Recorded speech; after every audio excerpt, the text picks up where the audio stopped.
যদি রান্নাঘর হয়, তাহলে রান্নাঘর মানেই হচ্ছে সেখানে ওভেন জ্বলবে, তাহলে আগুন।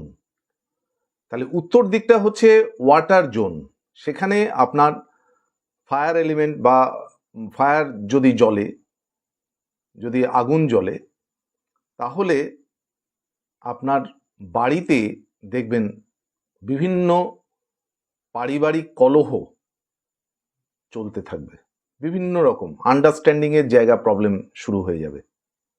মানে হয়তো এখন তো সব নিউক্লিয়ার ফ্যামিলি, ছোট ছোট ফ্যামিলি, ধরুন বাবা মা আর ভাই বোন 4 জন।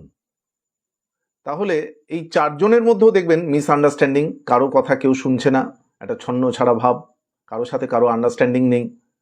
তারপরে শারীরিক বিভিন্ন অসুস্থতা, বিশেষ করে মহিলা যারা, মানে ধরুন আপনার স্ত্রী, তার দেখবেন লোয়ার পার্ট নিয়ে কিছু সমস্যা চলে এলো।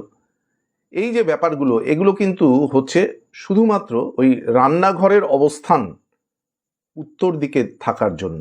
তাহলে বাস্তু কিন্তু একটা ভাইটাল জিনিস। তাহলে কি করতে হবে?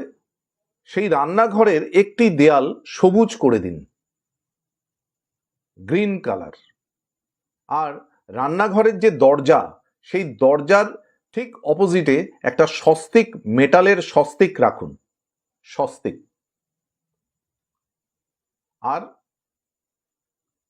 আর কি করবেন? আর করবেন কি, বুধবার ব্রত রাখুন, বুধবার গণেশজির পুজো করুন। গণেশজির একটা মূর্তি সিংহাসনে রেখে গণেশজিকে লাড্ডু ভোগ দিন। আর দূর্বা ওনার প্রিয়, দূর্বা দিন, 16টা দূর্বা সবুজ সুতো দিয়ে বেঁধে ওনার পায়ে অর্পণ করুন। আর সবুজ আবির ওনার পায়ে লাগিয়ে কপালে, প্রত্যেকের সদস্য যারা রয়েছেন, পরিবারের সদস্য প্রত্যেকের কপালে একটা করে টিপ দিন বুধবার। আর পুরো ঘরে গঙ্গা জল, কর্পূর আর গোলাপ জল 3টে একসাথে মিশ্রণ করে একবার করে ছেটান। এই হলো রেমেডি। এইভাবে যদি করা যায়, তাহলে আপনার উত্তর দিকে যে রান্নাঘর, তাতে যে অসুবিধাগুলো আপনার জীবনে আনতে চলেছিল, সেটা থেকে কিছুটা অন্তত প্রশমন পাওয়া যাবে, কিছুটা রিলিফ পাওয়া যাবে। আপনার যদি এই ভিডিওটি ভালো লাগে, তাহলে আপনার প্রিয়জনকে এটা শেয়ার করবেন। আর এই রকম বিভিন্ন সমস্যার সমাধান পেতে আমার এই ফেসবুক পেজটিকে ফলো করবেন। নমস্কার।